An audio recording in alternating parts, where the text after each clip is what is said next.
Hi, it's Charmaine Hammond. We're talking today about resilience and compassion fatigue. Now, the way I like to look at resilience is a little different than the typical definition. Typically, it's described as the ability to bounce back after change, challenge, crisis, and adversity. But I've been working in the field of resilience for many, many years, and I've learned it's more about what I call bouncing forward, the ability to, in the face of crisis and chaos and adversity, step forward and move into action, move into personal growth. So today, as a follow-up from the planning day that we had in Edmonton for the Social Profits, I'm going to offer a few more tips around how you can be resilient as a human being, as a person, and a few things you can do to create an organization that is responsive and more resilient. So let's start with tip number one to bounce forward, and that's about setting realistic goals. I know many of you, as you go forward to move back into the community, to move back home, there's going to be a lot of things to do, and you're going to have competing demands and priorities, and it might be tough to figure out, where do I start? Which foot do I put in front of the other? Sometimes it doesn't matter which foot you put out first, as long as you take a step. And when you're setting goals, I think at this point it's really important to set small goals, not huge goals, small goals that are in keeping with your organization's vision and values. So staying true to your organization's purpose or mandate, but setting small goals that might be goals for the next hour, goals for the next afternoon, goals for the day, goals for the week. But when you create goals that are smaller, bite-sized, or chunked down, what happens is you have a better chance of achieving them. And right now for teams, that's really important to experience feelings of success. So reasonable, realistic goals, chunk it down, make sure you put them in writing and track the progress. Now, tip number two is all about kindness. And for those of you who know me, you know how important kindness is. I've been on kindness tours, and here's a couple things about kindness. You're all in the social profit world, providing services to clients and families and community members, and we are often in a state of giving. We give so much, we pour so much out to other people. It's very important for your resilience to stay high that you continue being kind to yourself as well.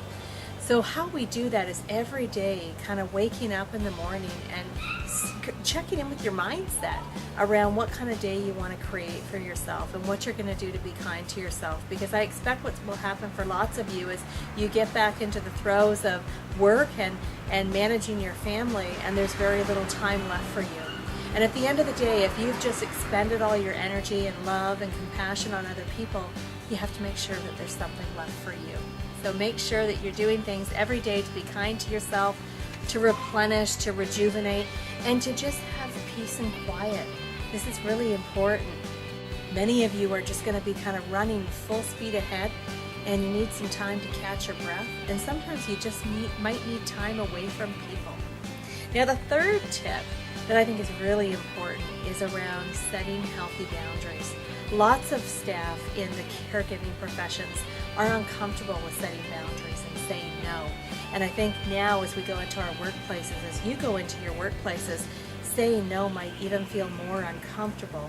It really puts people into a place of feeling vulnerable and not wanting to disappoint others. But the reason that healthy boundaries is so important right now is that all of you are also coping with your own experience of being evacuated and coming back home. So healthy boundaries are critical to be able to provide the service that you want to families and community members. It's about being able to say no without guilt. It's about being able to ask for help when you need it. It's also about being able to know what you're capable of every day. Your capacity to give and your capacity to receive is going to change on a day-to-day basis. So important to just be really self-aware, be present, and be mindful. The next tip around resilience is asking for help. I kind of just led into that. Asking for help is so difficult for many people. And women, I hear, struggle more than men. I do a lot of work in corporate workplaces as a speaker and a trainer, and I hear this every single day that I'm in organizations, that asking for help is uncomfortable. Here's what I've learned after working with thousands of people around the world, is that the majority of people want to help. They want to see you be successful. But when we're not clear with our intentions and we don't let other people know what we need, they don't know how to help us. So if we can be clear with what we need, if in our organizations and our families, we can say, I need help, I need guidance, I need support, I just need a shoulder to cry on, whatever it is you need, let people know how they can help. The other reason that this is so important is that when you're able to express your need for help, you give other people a purpose. And it's sort of like I see asking for help as this ability to shine light. When you ask for help, it shines a light on other people being able to do the same thing.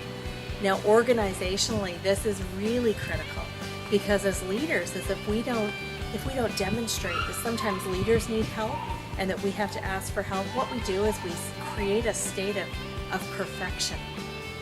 So for you as leaders, when you can invite people to be a part of something, to help you set the tone that it's okay for them to ask for help as well. And that's really important for resilience.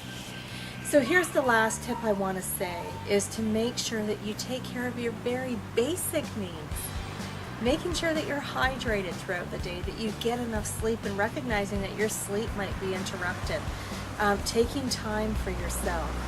Making sure that you get outside, that you've got time for fresh air and for hobbies and things that give you joy in life. Those are all the things that are important in this episode of being able to be resilient and bounce forward.